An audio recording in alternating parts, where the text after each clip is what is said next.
이제 우리 하나님의 말씀을 찾도록 하겠습니다. 요한복음 14장 6절 말씀입니다.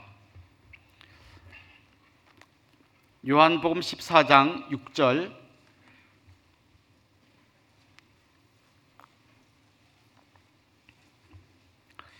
찾으셨으면 한 목소리로 같이 읽도록 하겠습니다. 예수께서 이르시되 내가 곧 길이요 진리요 생명이니 나로 말미암지 않고는 아버지께로 올 자가 없느니라. 아멘. 어제 우리는 굉장히 가슴이 답답한 이야기를 들었습니다. 한마디로 요약하면 내가 죄인이다 라는 이야기이고, 죄인인 나는 영원한 심판을 받을 수밖에 없다. 세 가지 죽음, 영적인 죽음, 육체적인 죽음, 영원한 죽음에 빠질 수밖에 없다는 말씀을 들었습니다. 이런 우리를 위해서 하나님께서 보내주신 분이 바로 예수 그리스도이십니다. 그 예수 그리스도가 어떤 분인지 알고 믿을 때 우리 삶의 새로운 역사가 시작되는 겁니다. 자, 오늘의 제목은 예수님은 누구신가 하는 제목인데요. 여러분, 누군가를 알려면 보통 어떻게 압니까? 예를 들면 우리 교회에 새로운 부목사님을 한번 모시고 싶다. 어떻게 할까요? 여러 가지 방법이 있습니다. 일단은 이력서를 받아봅니다. 그분이 쓴 여러 가지 그분에 대한 기록들을 봅니다. 또 아니면 그분이 남긴, 요즘 같은 경우 직장에서는 페이스북이나 이런 데 자기가 뭐라고 글을 남겼는가 이런 것도 봅니다. 또 추천서를 받습니다. 또 어떤 경우는 전화를 해봅니다. 이분 어떤 분입니까? 너무 좋은 분입니다. 이런 추천 하시는 분의 이야기를 들어봅니다. 주위 사람들의 평가를 받아봅니다. 그리고 제일 중요한 거는 본인을 만나가지고 물어봅니다. 뭘 좋아하는지, 뭘 잘하는지, 성격은 어떤지 그런 걸 쭉 물어보고 인터뷰를 해봅니다. 그러면서 종합적으로 이 사람은 좋은 분이구나 이렇게 우리가 보통 그분을 뽑습니다. 자, 그렇다면 우리가 예수님은 어떤 분이십니까? 이렇게 물을 때 오래 교회 다니신 분들은 당연히 우리가 어릴 때부터 믿어왔던 예수님에 대해서 알고 있을지 모르겠지만 잘 모른다 생각하고, 예수님에 대해서 알려면 우리는 어떻게 접근해 가야 할까요? 제일 먼저는 누군가가 예수님에 대해서 기록해 놓은 문서들을 좀 볼 필요가 있습니다. 그리고 또 뭘 해야 됩니까? 예수님 주위 사람들이 예수님에 대해서 뭐라고 말했는지를 들어봐야 합니다. 그리고 가장 중요한 결정적인 것은 예수님 자신이 스스로 뭐라고 말씀을 하셨는지를 또 살펴보아야 합니다. 그런데 지금 제가 말씀드린 이 이야기들이 다 모여있는 곳이 있습니다. 그게 바로 성경입니다. 성경에는 예수님에 관한 기록들이 있습니다. 복음서에 보면 예수님이 어디를 가서 무엇을 하시고 또 병자를 고쳐주시고 했던 모든 일들이 기록되어 있습니다. 그리고 바울 서신에 가면 바울 사도가 예수님이 어떤 분인지에 대해서 기록한 말씀이 나옵니다. 구약 성경에 보면 앞으로 오실 예수님이 어떤 분인지 예언된 말씀들도 나옵니다. 그걸 쭉 보는 것이죠. 그리고 예수님 주위의 사람들이 예수님에 대해서 뭐라고 말했는지, 예를 들면 예수님이 병을 고친 다음에 사람들이 어떤 반응을 보였는지, 또 주위에 있는 여러 사람들이 예수님에 대해서 어떻게 말하고 다녔는지도 볼 필요가 있습니다. 그리고 가장 중요한 것은 예수님 자신이 누구라고 말했는지, 자신에 대해서 뭐라고 말씀하셨는지를 살펴볼 필요가 있습니다. 살펴봤다면 그 다음 할 일은 뭔가 하면 이분이 한 말이 진짠가 가짠가 이걸 좀 또 확인해 볼 필요가 있어요. 이런 과정들을 거쳐야 우리가 그분이 누군지 아는 거죠. 예수님 자신이 하신 말씀에 대해서 제일 잘 나와 있는 곳은 요한복음이에요. 요한복음에 보면 나는 뭐뭐다 라는 표현이 굉장히 많이 나옵니다. 나는 생명의 떡이다. 나는 세상의 빛이다. 나는 오늘 우리가 읽은 말씀처럼 길이요 진리요 생명이다. 나를 통하지 않고는 아버지께로 올 자가 없다. 또 나는 부활이요 생명이다. 나는 뭐다라고 하는 예수님의 말씀이 굉장히 많이 나옵니다. 이 말씀을 읽을 때 우리는 이미 믿는 사람은 당연히 그런 줄 알겠지만 처음 접하는 사람은 이런 질문을 던질 거예요. 이 말이 진짜인가? 이 말이 진짜인가? 아마 이게 군대 갔다 오신 분들 그런 경험이 있는지 모르겠어요. 논산 훈련소에서 특별한 재능이 없으면 최전방에 가서 그냥 밤새도록 보도 서는 글로 많이 빠집니다. 그래서 중간에 좀 재능이 있는 사람을 이렇게 뽑아냅니다. 예를 들면 운전할 줄 아는 사람. 그럼 이제 가기 전에 먼저 군대 갔다 온 사람들로부터 교육을 막 받고 가는 거예요. 그런 가정에 빨리 손들고 나가면 너는 좀 편한 보직으로 빠진다. 저도 운전병으로 갔다 왔는데요, 이렇게 가끔씩 물어봅니다. 운전할 줄 아는 사람? 네, 이 병 누구 운전할 줄 압니다. 잘하나? 예, 잘합니다. 많이 해봤나? 확실합니다. 그럼 이제 가서 테스트를 해보는 거예요. 그럼 너 찝차 줄 테니까 한번 이렇게 해봐라. 올라가자마자 뿌앙 하더니 팍 막 나가는 거죠. 그러다가 끽 하고 내려 엎드려 뻗쳐 들어가. 암만 자기가 뭐 날고 긴다고 말해도 그게 진짜인지 아닌지 한번 확인해보고 아니네 하면 이제 바로 이제 잘리는 거죠. 자, 우리가 예수님에 대해서 이렇게 한번 가까이 가보자고 하는데 이제 하나하나 보십시오. 예수님이 하신 말씀은 그냥 평범한 말씀이 없어요. 나는 생명의 떡이다. 나를 먹는 자는 살 것이다. 내가 주는 생명의 물, 생수를 마시는 자는 영원히 목마르지 않을 것이다. 아담 이후로 하나님께로 가는 길이 다 막혀버렸는데 내가 바로 하나님께로 가는 그 길이다. 나는 진리다. 나는 생명이다. 뭐 예수님 이런 말씀을 하셨습니다. 그리고 맹인의 눈을 열어주시면서 나는 세상의 빛이다. 이 어둠 가운데 있는 이 세상에 내가 한 줄기 빛으로 왔다라고 말씀하셨습니다. 나는 부활이요 생명이다. 나를 믿는 자는 영원히 죽지 않을 것이다. 뭐 이런 어마어마한 말씀들을 많이 하셨어요. 자, 이제 가능성은 두 가지입니다. 예수님이 하신 말씀이 진짜거나 가짜거나. 진짜라면 참 좋은 말씀이네요. 저 참 존경합니다. 이러고 지나갈 말씀 한마디도 없어요. 예를 들면 너희들 똑바로 살아라, 착하게 살아라, 이런 말 했다면 예수님 참 좋은 말씀 많이 하셨네 하겠지만 예수님이 하신 말씀은 그런 평범한 말씀이 아니에요. 나를 믿는 자는 영원히 죽지 않을 것이다.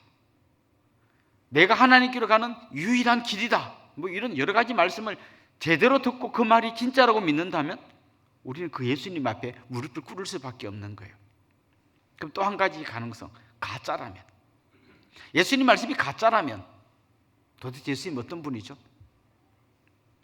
예수님이 이런 엄청난 말을 했는데 이게 가짜라면 두 가지 가능성이 있어요.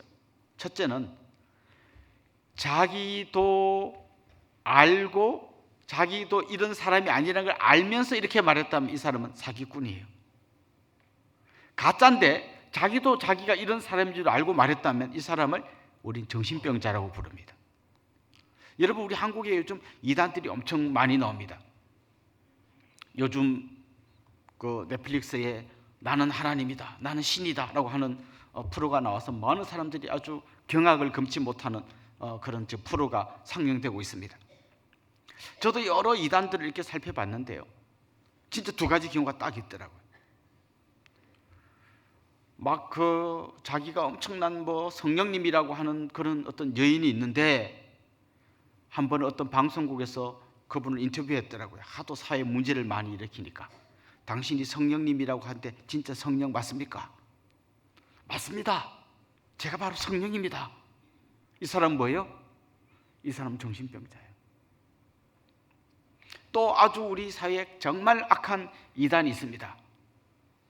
자기가 하나님이라고 주장하는 사람이죠. 또 방송 기자가 찾아가서 인터뷰를 했습니다. 당신이 하나님 맞습니까? 제가 어떻게 하나님입니까? 저는 사람입니다. 이 사람 사기꾼이에요. 자기가 아니라고 하면서 설교할 때는 자기가 하나님이라고 했으니까 이 사람 사기꾼이에요. 자기가 맞다고 하고 또 그렇게 설교하는 사람은 이 사람 정신 나간 사람이에요. 자, 그렇다면 예수님의 이 주장을 보면서 예수님이 정신병자이거나 사기꾼인가 이렇게 한번 질문을 해보면 절대 그럴 수 없는 거죠. 정신병자 사기꾼인 사람이 정말 오른뺨을 때리면 왼뺨을 돌려대라는 이런 탁월한 가르침을 주신다거나 아니면 그런 분의 가르침을 받은 제자들이, 예수님이 잡혀갈 때 다 도망갔던 제자들이 갑자기 나타나가지고 예수님이 그리스도라고 전하면서 순교하고 매를 맞고 감옥에 갇히는 그 길을 기꺼이 갈 수 있는 이 과정을 보면서 이 사람은 절대 그런 사람이 될 수가 없겠구나, 이런 생각을 하는 거죠. 그래서 C.S. 루이스라는 사람은 어릴 때 예수님 잘 믿다가 엄마 돌아가시고 그 여러 가지 상처로 예수님 떠났던 사람인데 저 옥스포드의 탁월한 교수입니다. 이 복음서를 읽으면서 정말 진짜일까 가짜일까 끊임없이 고민하다가 절대 가짜일 수가 없겠구나. 그렇게 해서 주님 앞에 돌아왔습니다. 제가 이전에도 한번 간증한 적이 있습니다만은, 제가 총신대 신대원 다닐 때 기숙사 룸메이트 중에 지금 저 대구에서 사회 가신 한 목사님이 있습니다. 믿지 않는 가정에서 자라나가지고 저 시골에서 열심히 공부해서 대구에 있는, 그래도 그 당시 명문대학이라고 하는 국립대학에 들어갔습니다. 집에서는 이 아들이 졸업하면 우리 집안이 펼 거라고 기대하고 있었어요. 그런데 이 아들이 어느 날 방학을 맞아서 저 시골 집에 갔다가 셀리퍼 신고 이렇게 어슬렁거리면서 산책하다가 교회에서 막 찬송 소리가 들리고 하니까 도대체 저 안에 있는 사람은 뭘 할까 궁금해서 들어갔다가 앉아서 목사님 설교를 들었는데 무슨 말인지 하나도 못 알아듣겠더래. 그래서 아유, 되게 재미없는 곳이구나 하고 나오는데, 목사님이 처음 보는 청년이 오니까 청년 어떻게 왔나? 아니 뭐 궁금해서 왔는데 무슨 말인지 하나도 모르겠습니다. 혹시 집에 성경이 있나? 성경은 있긴 있습니다. 읽어봤나? 읽으려고 했는데 도대체 무슨 말인지를 잘 모르겠습니다. 오늘 집에 가서 요한복음이라는 데를 읽어보세요. 그래서 이 목사님이 뭐 시간도 많고 심심하니까 요한복음을 읽으면서 이런 생각이 들었대요. 야, 전부 뻥이구나. 뭐 오병이의 기적, 뭐 무리를 걸어갔다는 등, 파도를 잠잠케 했다는, 참 뻥만 가득 찼구나. 막 심지어 죽었는데 부활하고 막. 그런데 마지막에 다 읽고 이런 생각이 들더래요. 다 뻥이긴 한데 만약에 천에 하나 만에 하나, 만약에 이게 진짜라면 이분을 위해서 내 인생을 다 바쳐도 하나도 안 아깝겠다. 또 읽어봤는데 또 계속 읽을 때마다 뻥인데, 그래도 만약에 이분이 말이 진짜라면 내 인생을 다 바쳐도 안 아깝겠다. 그런데 읽으면 읽을수록 이건 진짜 같다. 또 읽으니까 진짜 같다. 나중에는 진짜 맞다. 아무도 전도한 적도 없고 단지 성경 읽어보라고 했는데 읽다가 이분이 마침내 결심했어요. 나는 신학대학원에 가서 목사가 돼서 내 인생을 이분께 바쳐야겠다. 그래서 이분이 그 대학 다니면 선교단체에서 열심히 훈련받아가지고 신학대학원에 와서 저랑 한방을 썼습니다. 저는 성경을 제대로 읽은 사람은 이 두 가지 중에 하나여야 돼요. 그 당시 예수님 당시의 사람들처럼 이 미친놈이구나 이렇게 말하든지 아니면 믿든지 둘 중 하나여야 돼요. 근데 대부분 많은 사람들이 뭐라고 하는가 하면, 나는 예수쟁이는 싫어도 예수는 좋다. 이렇게 말하는 사람은 예수님이 뭐라고 말하는지 모르는 사람이에요. 예수님이 오른뺨을 때리면 왼뺨을 돌려. 얼마나 훌륭한 말씀이냐. 나는 정말 예수님 존경한다. 예수님은 4대 성인 중에 한 명이다. 이렇게 말하는 분은 예수님에 대해서 진짜 이만큼밖에 모르는 사람이에요. 예수님이 이렇게 엄청난 말을 한 걸 안다면 이렇게 반응할 수가 없어요. 믿든지 욕하든지 둘 중 하나예요. 그래서 우리가 진짜 이 안 믿는 사람들이 나도 예수는 좋아하고 이런 분들에게는 이렇게 도전해 볼 필요가 있습니다. 예수님이 뭐라고 말씀하신지 아냐? 이걸 안다면 절대 당신이 그렇게 말 못할 거다. 뭐라고 말했는데 나하고 한번 같이 성경 공부를 해보자. 이렇게 딱 도전할 때, 저는 실제로 대학생들 중에 대학생 사회 갈 때 이렇게 한번 딱 부딪히면 예수님 어쩌고 저쩌고 하는 사람들 무조건 이렇게 말합니다. 성경을 모르고 함부로 이야기하지 맙시다. 진짜 한번 성경 읽어보고 저랑 한번 토론해 봅시다. 그렇게 해서 막 흥분하면서 같이 해봅시다 하고 덤벼든 사람 중에 예수님을 부인한 사람 아직 없었어요. 이 예수님이 하신 말씀 안에 엄청난 말씀이 있는 거죠. 자, 그런데 이 예수님이 어떤 분인지 그럼 좀 더 이제 말씀 안으로 들어가 보면 좋겠는데요. 예수님이 뭐라고 말씀하셨는지도 중요하지만 예수님이 어떤 일을 하셨는지도 우리가 살펴볼 필요가 있습니다. 예수님이 어떤 일을 하셨는가를 보면 이분이 어떤 분인지 알 수 있습니다. 예수님이 하신 일 여러 가지 중에서요, 인간으로서는 절대로 따라가지 못할 어마어마한 일들이 많이 있습니다. 예를 들면 풍랑이는 그 호수를 예수님께서 막 걸어오십니다. 그리고 말씀으로 이 풍랑을 잠잠케 하십니다. 그때 주위 사람들의 반응이 어땠습니까? 풍랑을 잠잠케 할 때 오 대단한데 이런 사람 없었어요. 바로 그들이 그 앞에 무릎을 꿇고 엎드리면서 이분은 하나님의 아들이다 이렇게 그 현장에 있었던 사람들은 그런 고백을 할 수밖에 없었어요. 왜냐하면 이건 사람이 할 수 있는 일이 아니잖아요. 맹인의 눈을 뜨게 했습니다. 죽은 나사로를 살리셨습니다. 이건 단순히 무슨 마술같이 그 당시에도 많이 있었던 그냥 이런 눈속임이 아닙니다. 실제로 그런 놀라운 역사가 일어났던 거죠. 예수님께서 세례받고 물에서 올라오실 때 하늘에서 음성이 들렸습니다. 이는 내 사랑하는 아들이요 내가 기뻐하는 자다. 그러니까 성경에 나오는 수많은 여러 가지 기적들을 종합해 보면 한 가지 확실한 결론을 내릴 수 있는데 이분은 완벽한 하나님이다 라고 하는 결론을 내릴 수 있습니다. 그런데 또 한 가지 하나님이다 라고 하는 이 결론하고 전혀 다른 또 다른 예수님의 모습을 우리가 발견하게 되는데요, 예수님은 완벽한 인간이다 라고 하는 결론을 내릴 수 있습니다. 예수님은 갑자기 하늘에서 갑자기 빛과 함께 나타나신 분이 아니라 한 여인의 뱃속에서 10달 동안 거기 갇혀 있다가 태어나셨습니다. 인간이 먹는 음식을 똑같이 먹으시고 인간이 하는 말을 똑같이 하시고 인간과 똑같이 사셨습니다.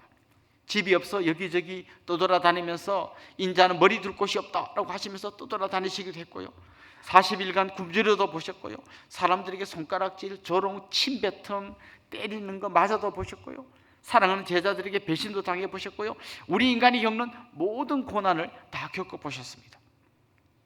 그래서 히브리서 4장 15절에 보면 예수님이 왜 인간으로 오셔서 이런 고통을 겪었는지에 대해서 이렇게 설명합니다. 우리 같이 한번 읽어봅시다. 우리에게 있는 대제사장은 우리의 연약함을 동정하지 못하실 리가 아니요 모든 일에 우리와 똑같이 시험을 받으신 이로되 죄는 없으시니라. 우리의 연약함을 동정하지 못할 자가 아니요, 한국말이 되게 어렵죠. 부정의 부정은 뭡니까? 강한 긍정입니다. 예수님은 우리의 연약함을 이렇게 긍휼히 여길 수 없는 분이 아니요, 우리가 힘들할 때 너무너무 안타까워하고 같이 울어주시고 우리를 부둥켜 안고 같이 이 고난의 길을 갈 수 있는 분이라는 거예요. 왜냐하면 이분은 우리와 같이 한결같이 고난을 받아보신 분이에요. 예수님 7년간 나 쫓아다니면서 당신 아니면 죽는다 하던 우리 남편 내가 불쌍해서 결혼해 줬더니 바람 피웠어요. 이놈을 죽여야 됩니까? 살려야 됩니까? 이 배신을 내가 어떻게 해야 됩니까? 엉엉 통곡할 때 예수님이 눈물을 닦아주시면서 얼마나 네가 마음 아프냐? 나도 사랑하는 제자가 돈 몇 푼 받고 팔아넘기고 나 모른다고 저주하며 부인했던 그 아픔을 겪은 바로 내가 네 아픔을 볼 때 무슨 말인지 다 알겠다, 같이 부둥켜안고 우시는 분이에요. 주님 집값 폭등, 전세값 폭등, 이제 저 갈 데도 없는데 어떻게 하죠? 우리 애 3명 데리고 어디로 가죠? 막 통곡하며 눈물을 흘리며 기도할 때 주님은 우리 마음을 만지시면서 인자는 머리 둘 곳이 없다 그렇게 떠돌아다니면서 사시던 예수님께서 내가 네 마음을 안다. 내가 처음 태어났을 때 누울 데가 없어서 그 짐승들이 밥 먹는 구기에 누워있지 않았느냐. 주님 그렇게 우리의 눈물을 닦아주시고 이해해 주시는 분이에요. 그렇습니다. 주님은 한편으로는 완벽한 신이시고 또 한편으로는 완벽한 인간이십니다. 이 정말 이 둘을 동시에 완벽한 신이면서 완벽한 인간이라고 하는 동시에 이게 다 충족되는 이게 사실 우리의 인간의 머리로는 잘 이해가 되지 않습니다. 그러나 성경은 예수님이 완벽한 신이며 완벽한 인간이라고 말합니다. 자, 이 둘 중에 한 가지라도 부인하면 그 사람은 예수님을 모르는 사람이에요. 아니면 이단이에요. 아까 말씀드린 것처럼 예수님은 탁월한 선생님입니다. 4대 성인 중에 한 분입니다. 나는 이분을 존경합니다. 이렇게 말하는 분은 예수님을 그냥 인간으로 존경하는 거지 예수님을 신이라고 생각하지 않습니다. 신이면 믿어야죠. 근데 그냥 인간으로 존경하는 분은 아직 예수님에 대해서 모르는 분입니다. 또 초대계 이단 중에서요, 예수님의 인성, 예수님이 인간이라는 걸 부정하는 사람들이 많이 있었습니다. 이 사람들이 이렇게 믿었거든요. 영육이원론, 영은 굉장히 거룩하고 고결한 것이고 육체는 굉장히 더러운 것이다 이렇게 생각한 분들이 있었어요. 자, 이렇게 주장하다 보니까 어떤 문제가 생기는가 하면 거룩하신 예수님이 더러운 육체를 입었다는 것을 설명할 수가 없는 거예요. 그래서 이렇게 말했습니다. 예수님은 육체를 입은 게 아니라 육체를 입은 것처럼 보였을 뿐이다. 실제로는 이 육체가 없었다. 예수님이 영적인 분이다. 거룩하신 분이다. 얼른 들으면 굉장히 좋은 얘기 같지만요, 예수님이 육체가 없다는 말은 다른 말로 하면, 그럼 예수님이 고난받고 십자가에 못 박혀 죽으셨다, 육체가 없는데 그냥 허상이 못 박혔다면 예수님이 고통이나 죽음을 경험하지 못한 거 아닙니까? 이건 그야말로 치명적인 이단이 되는 거죠. 성경은 예수님이 완벽한 신인 동시에 완벽한 인간이었다고 말씀합니다. 자, 이런 예수님의 여러 사역들 중에 마지막 하이라이트는 역시 십자가에서 죽으신 것입니다. 사실 여기는 우리는 예수님의 십자가에 대해서 워낙 많이 들었기 때문에 막 그 앞에서 감격하고 그렇게 기뻐하고 은혜를 경험하는 분들은 어쩌면 많지 않을지 모르겠어요. 그러나 이 십자가 앞으로 우리가 계속 나아가지 않으면, 이 십자가의 은혜 안으로 들어가지 않으면 우리는 이 자리에 앉아 있을 아무런 이유가 없어요. 어제 말씀드렸습니다만 우리는 모두가 죄인입니다. 공의로우신 하나님은 이 죄인에 대해서 반드시 심판을 하셔야 합니다. 그럼 우리는 당연히 세 가지 죽음, 영적인 죽음, 육체적인 죽음, 그리고 마침내 영원한 죽음, 지옥 형벌로 떨어져야 하는 사람들입니다. 하나님이 이렇게 하셔야만 공의로우신 분입니다. 그냥 없던 걸로 해. 그러면 하나님의 공의는 없어지는 거예요. 그런데 동시에 하나님 우리를 너무나 사랑하시는 분입니다. 이 죄에 대해서는 반드시 심판하시는 하나님의 공의, 그렇지만 우리를 너무나 사랑하시는 하나님의 사랑, 이 두 가지를 다 충족시키는 것이 바로 십자가입니다. 우리가 당해야 될 이 심판을 예수님이 대신 당해 주신 것이 십자가입니다. 이 십자가 위에서 하나님의 공의와 사랑이 완벽하게 만났습니다. 우리는 너무 많이 들었기 때문에 익숙합니다만 여러분, 이건 사실 세상의 이치에 맞지 않아요. 전쟁이 나가지고 막 포로들이 잡혔는데요, 장군 한 명 풀어주는 대신에 이등병 한 명, 이렇게 1대1로 풀어줄 수는 없잖아요.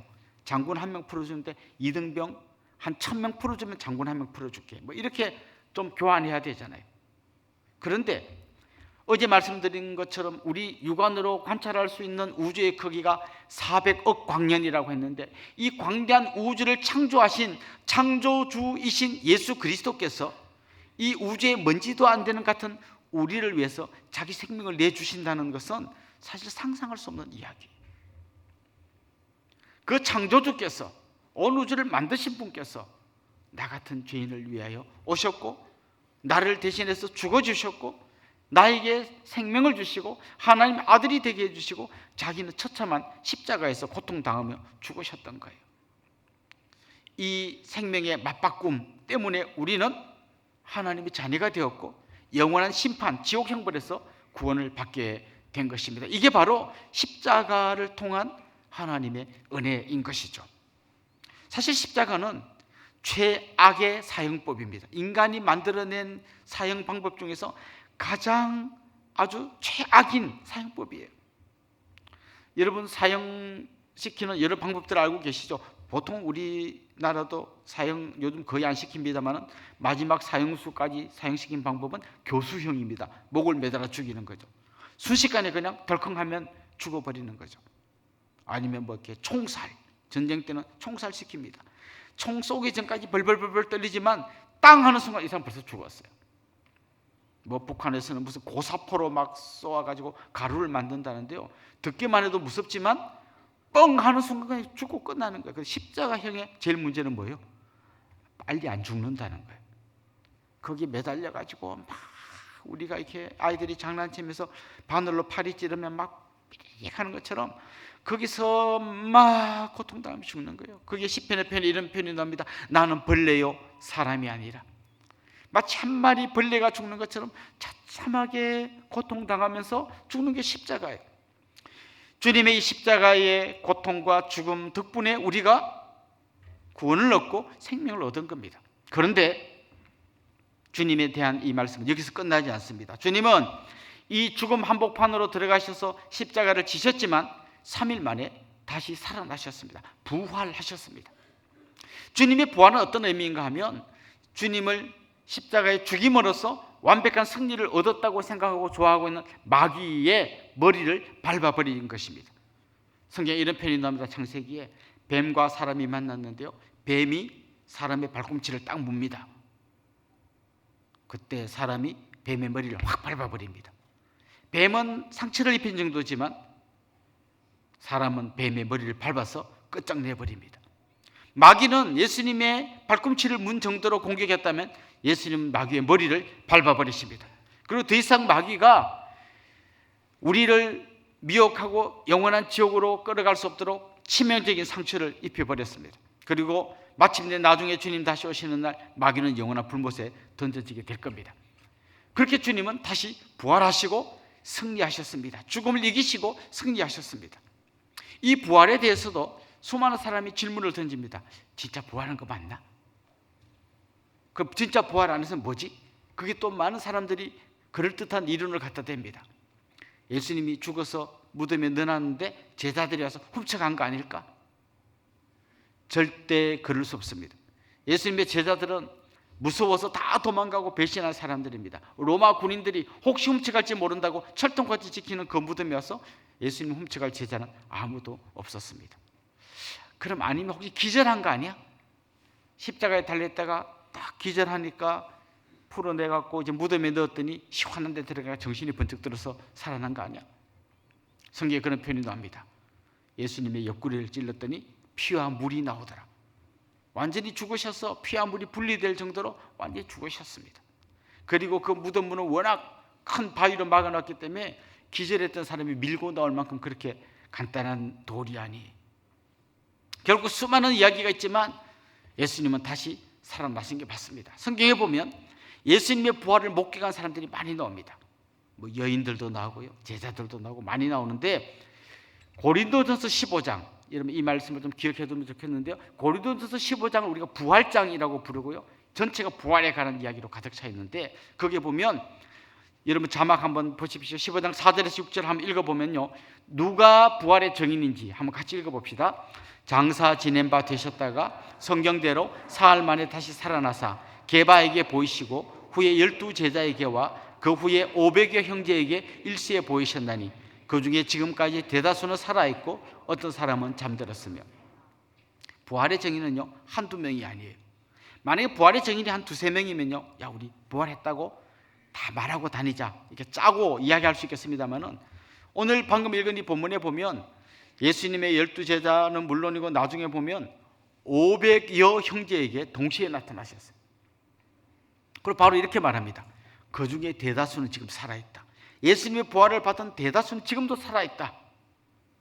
만약에 예수님 부활을 본 사람 데리고 와보세요 하면 내가 데리고 올 사람 최소한 수백 명이 된다고 이야기하고 있습니다. 그렇습니다. 예수님은 부활하셨고 부활의 첫 열매가 되셔서 앞으로 우리의 부활을 미리 담보해 주셨습니다. 그 부활하신 주님 어떻게 되셨습니까? 성경에 그렇게 기록되어 있습니다. 승천하셨습니다. 하늘로 올라가셨습니다. 그리고 하나님 보좌 우편에 앉으셔서 지금도 우리를 위하여 기도하고 중보하고 계십니다. 그리고 나중에 마침내 어떻게 하십니까? 다시 오십니다. 우리가 그것을 예수님의 재림이라고 합니다. 우리가 사도신경 암송할 때 저리로서 산자와 죽은 자를 심판하러 오시리라 이렇게 사도신경 암송하지 않습니까? 저리로서 무슨 뜻이죠? 저리로서. 어떤 분은 뭐 저희로서 뭐 이렇게 하는데 저리로서 이거 굉장히 어려운 말입니다. 쉬운 말로 바꾸면 거기서부터, 무슨 말인가 하면 하나님 보좌 우편에 앉아 계시다가 거기서부터 심판하러 다시 오신다는 거예요. 다시 오심, 그걸 우리는 재림이라고 부릅니다. 재림 때에 예수님은 영원한 심판을 하십니다. 천국으로 갈 사람과 영원히 멸망할 지옥으로 갈 사람을 거기서 나눌, 그게 예수님의 재림입니다. 예수님의 재림이 언제인지는 아무도 모릅니다. 한 가지 확실한 것은 예수님은 반드시 다시 오신다는 것입니다. 자, 그럼 예수님이 재림을 기다리는 우리의 자신은 어때야 될까요? 이렇게 한번 예화를 들어보겠습니다. 아버지가 멀리 외국에 가시면서 그 아주 어린 아들에게 말합니다. 아빠 10월 달에 올 거야. 10월 달이 뭐야? 저기 저 나뭇잎을 보면 이제 저게 지금 녹색이잖아. 저게 이제 빨갛게 물들어가면 그때쯤 아빠가 올 거야. 근데 어느 날 보니까 약간 물이 막 들락말라고 합니다. 그때 아들이 어떤 반응 보여야 되죠? 큰일 났다. 이제 아빠 오면 엄마 말 안 들었던 나를 반 죽일 텐데 어떡하지? 이러면 뭐가 잘못된 거 아닙니까? 뭐라 해야 정상입니까? 와, 이제 좀 있으면 아빠 온다 뭐 이래야 될 거 아닙니까? 여러분이 재림은 어떤 날입니까? 그날 막 666 뭐 해가지고 막 다 막 하고 그건 전부 다 엉터리예요. 그건 안 믿는 사람들에게는 영원한 심판이 있지만 우리에게는 그날이 영광의 날이고 기쁨의 날이고 감격의 날입니다. 그래서 우리 초대교회 성도들이 말했던 것처럼 아멘 주 예수여 오시옵소서, 그렇게 기쁨으로 그날을 사모하며 살아야 할 줄로 믿습니다. 사랑하는 성도 여러분, 하나님이신 그분이 인간의 몸을 입고 오셨습니다. 그분은 완벽한 사람이면서 동시에 완벽한 신이셨습니다. 그 주님은 오셔서 우리가 당하는 모든 고난을 겪으시고 마침내 십자가를 지시고 우리 죄를 다 대속해 주셨습니다. 그리고 부활하시고 성천하시고 앞으로 다시 오실 것입니다. 이 예수님이 여러분 마음의 주인으로 자리 잡기를 원하고 그분과 함께 일평생 살아가는 복된 믿음의 사람들이 될 수 있기를 주님의 이름으로 축원합니다.